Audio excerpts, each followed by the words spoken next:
Buenas noches, mi nombre es Liz Sobero, estamos haciendo el trabajo para el grupo de investigación de Insights y queríamos precisamente solicitarle su apoyo a usted como profesor del área o educación superior, a ver si de repente nos puede ayudar con algunas preguntas. Primero, agradecerle el espacio que nos está brindando en sus ratos libres y quisiera iniciar la entrevista un poco de repente pidiéndole que pueda presentarse, indicándonos su nombre completo y compartirnos su experiencia en el ámbito de la educación.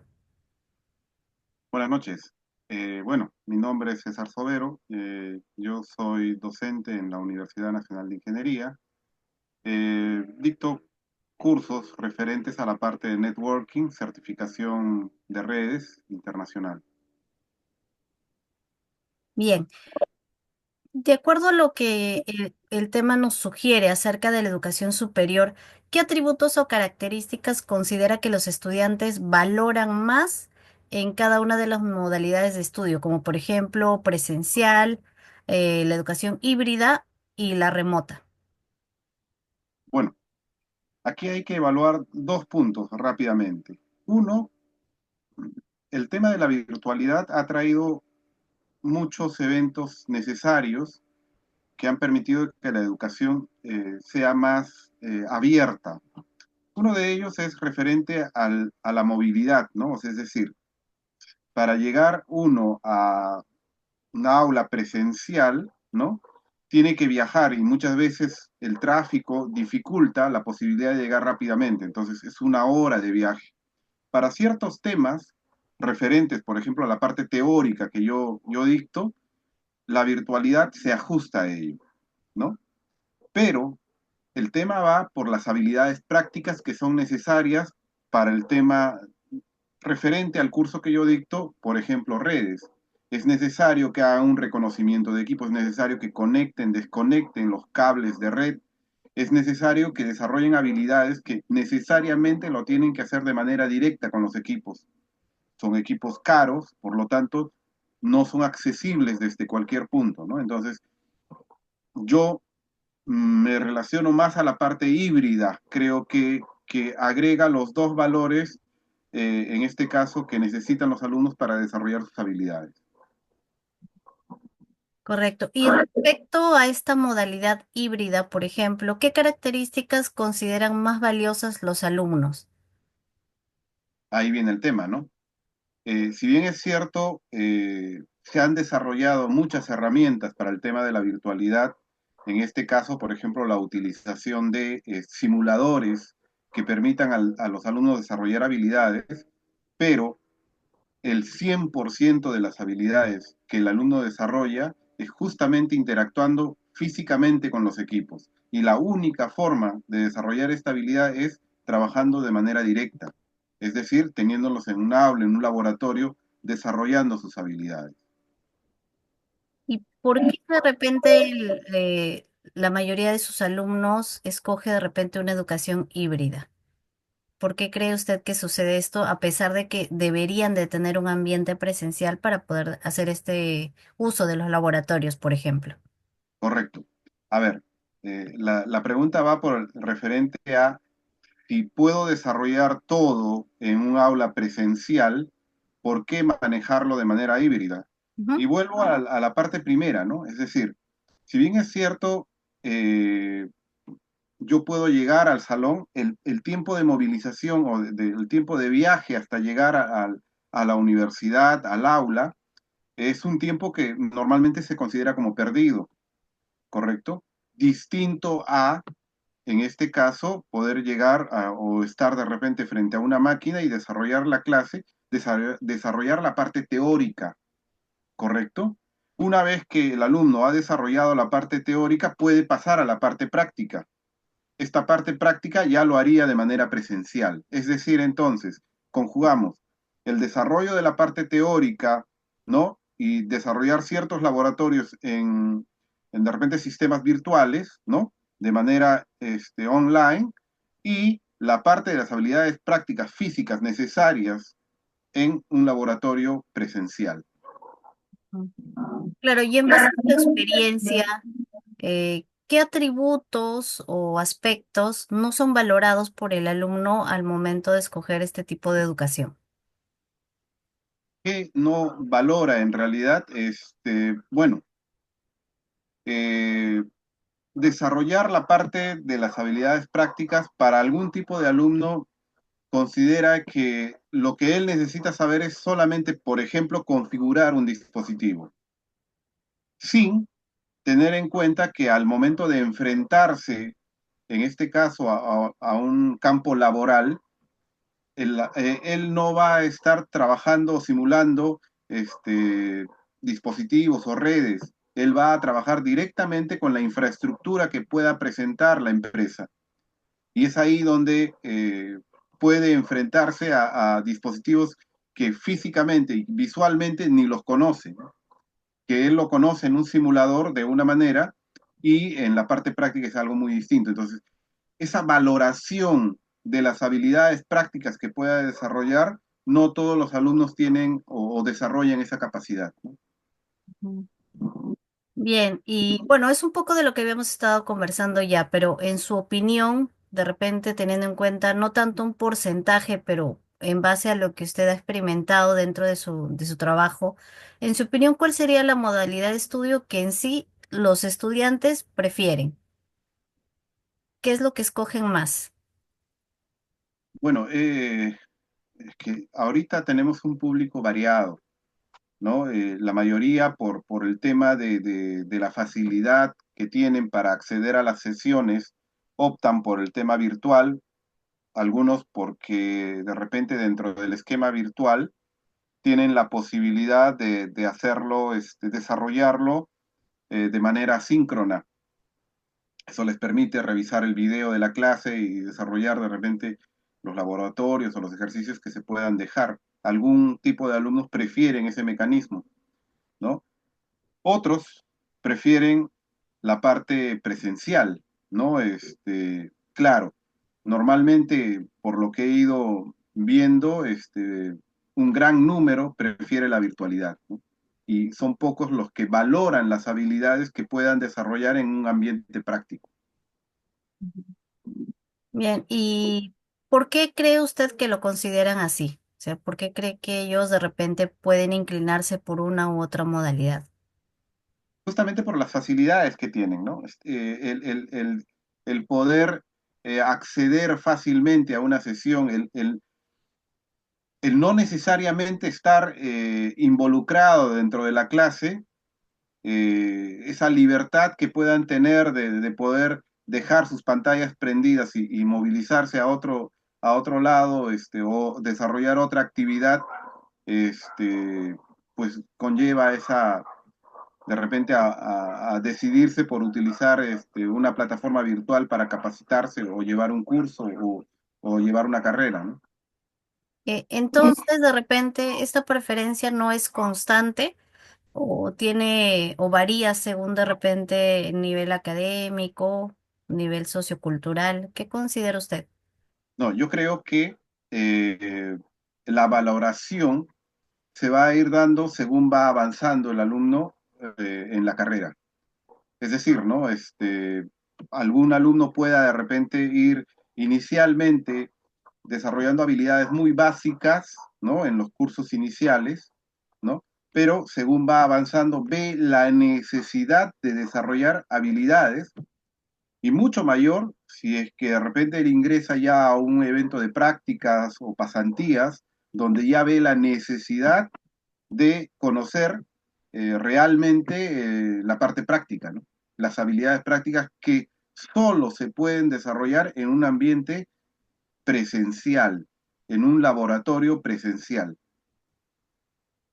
Entonces, sí estaría de repente evolucionando un poco esta necesidad, entendería, ¿no? Según va aprendiendo. Sí, sí, claro, o sea, eso es evolutivo y entendamos de que el mecanismo de manejar sesiones híbridas eh, refuerza tanto la parte práctica como la parte teórica.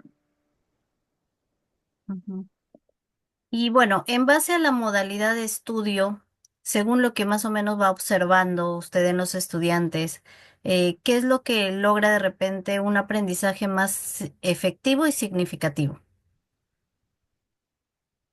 Eh, a ver, la parte teórica, si bien es cierto, uno puede leer, puede repasar, ¿no? Y logra aprender, correcto. Pero nosotros sabemos que lo que más va a marcar el aprendizaje va a ser la parte del desarrollo práctico, ¿no? Ese desarrollo de habilidades prácticas que hacen un reforzamiento a la parte teórica suele ser más significativo que una lectura, simplemente, ¿no? Y bueno, ¿usted tiene de repente algunos resultados académicos específicos que puedan respaldar esta observación? Bueno, dentro de los cursos que dicto, es una certificación internacional, Cisco, por ejemplo, a nivel de networking, y el examen de certificación internacional evalúa las habilidades prácticas y teóricas. Es decir, entonces, es poco probable que él logre la certificación internacional si no tiene habilidades prácticas. Ah, claro, es cierto lo que nos indica. Bueno, entonces, en sí, ¿en qué tipo de actividades de repente observa mayor éxito en la modalidad? Creo que por ahí lo ha estado comentando, pero para poder cerrar la idea. Sí, bueno, anteriormente, antes de no digamos la aparición, porque en realidad el entorno virtual se manejaba ya hace muchos años, pero en la parte presencial los alumnos se veían más involucrados, la necesidad de asistir, de atender, ¿no? A una clase. A la aparición de la virtualidad, eh, crean otros hábitos y que no necesariamente contribuyen a esa atención, a esa parte eh, de estar pendiente de la clase, ¿correcto? Ahora, con el manejo de la educación híbrida, se logra estas dos partes, ¿no? Se logra facilitar al alumno el desarrollo de conocimientos que pueden ser transmitidos y pueden de repente escucharlos o verlos, y la necesidad, sabiendo que luego él va a asistir a una clase práctica, la necesidad de haber hecho una revisión de la parte teórica necesaria para el desarrollo práctico, hace que particularmente crea de que es una de las mejores soluciones y que contribuye más directamente al desarrollo de la educación. Hay un poco en tontería que fundamentamos las diferencias que usted ha encontrado en cuanto a la retención de conocimiento. ¿Y qué podemos opinar al respecto de algunas características donde este tipo de modalidad no contribuye o tiene un efecto negativo para el mejor aprendizaje? ¿Considera que hay algo ahí de repente en el aspecto que pueda ser negativo o que no contribuya o de repente todo lo contrario, ¿no? No tenemos ese escenario. No, más bien yo creo que la aparición de la tecnología ha contribuido a este desarrollo, ¿no?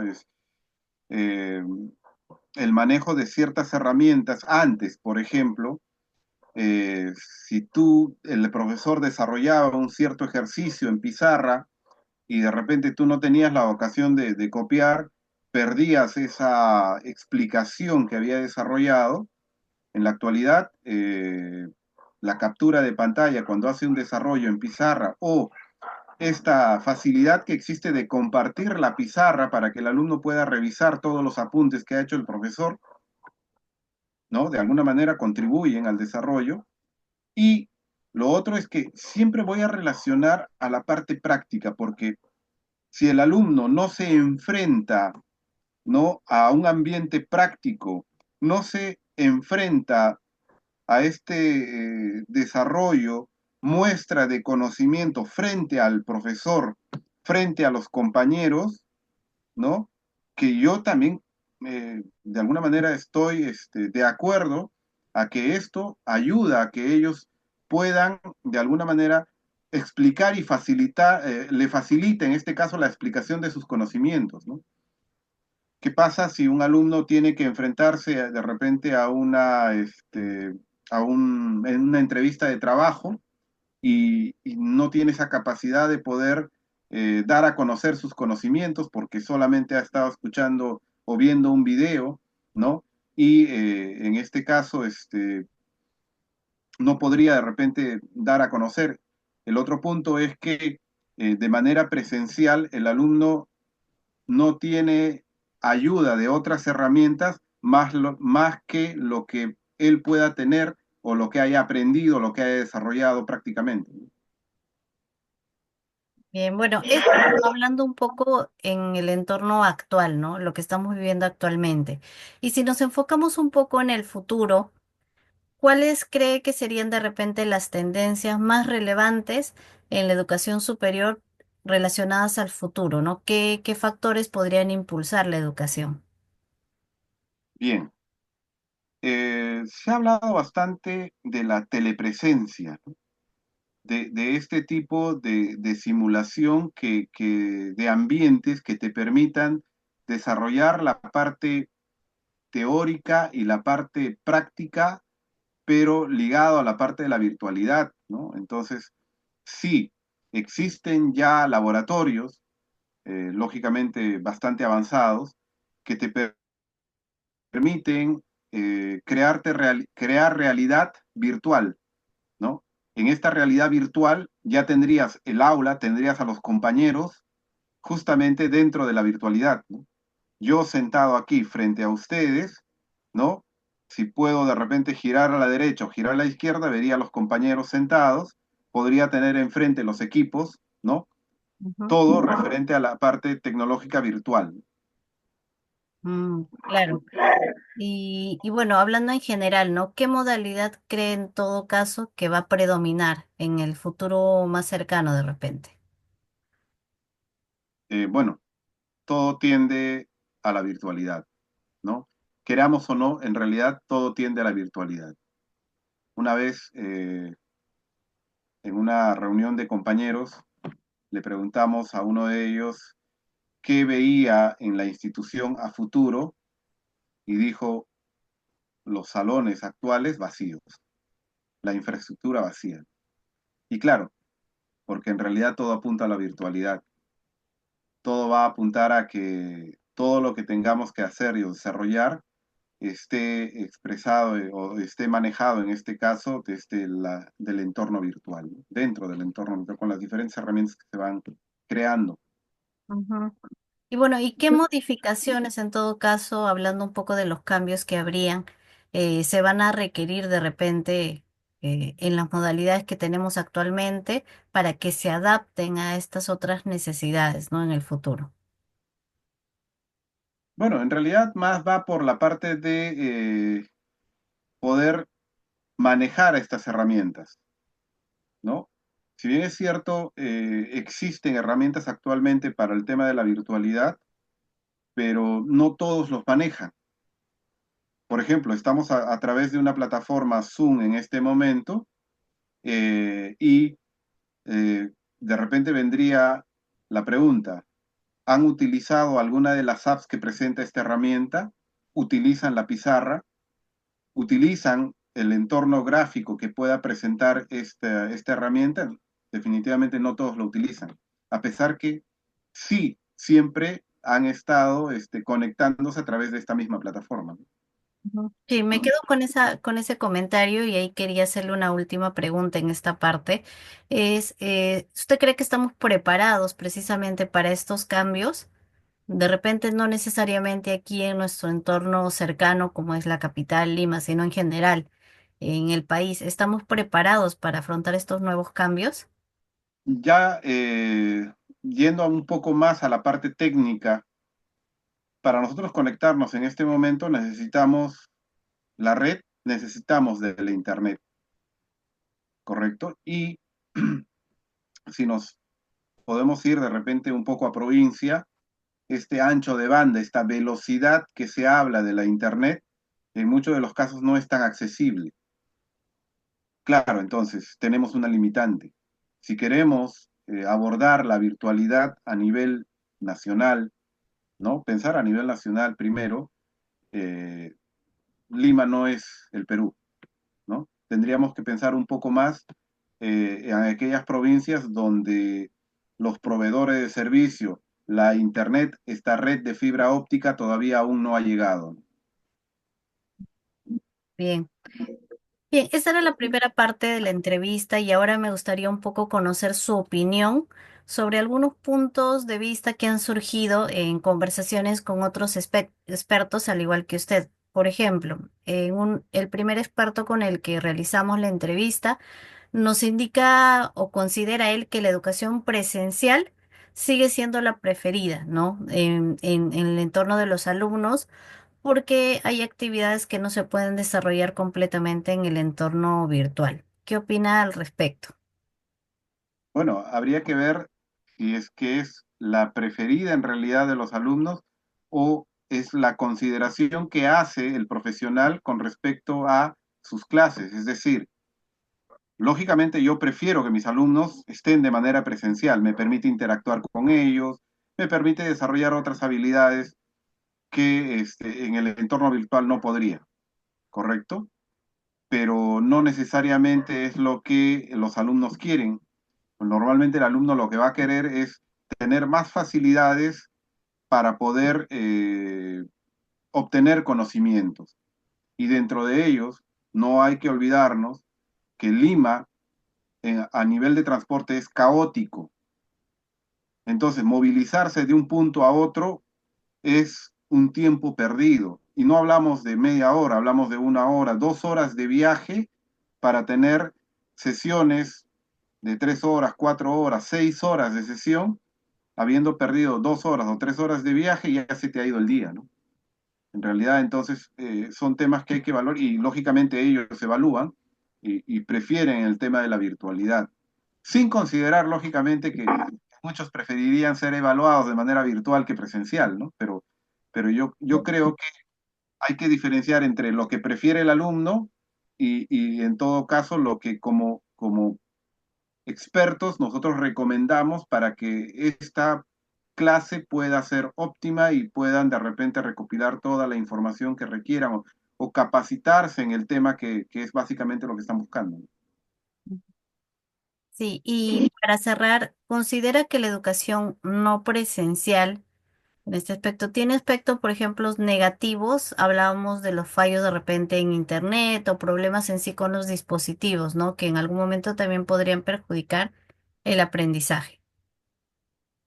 Yo creo que las sesiones no presenciales corresponden a todo un desarrollo de un hábito de estudio. Este hábito de estudio que no estamos acostumbrados, que no nos permite, en este caso, poder obtener los conocimientos necesarios o los que de alguna manera hemos pretendido obtener de manera personal. Entro a una capacitación y por cuestiones de trabajo, de repente dejo de escuchar y bueno, como está el video ahí, luego lo puedo revisar. Ese luego lo puedo revisar es nunca lo voy a revisar. Y en verdad no lo vuelves a revisar.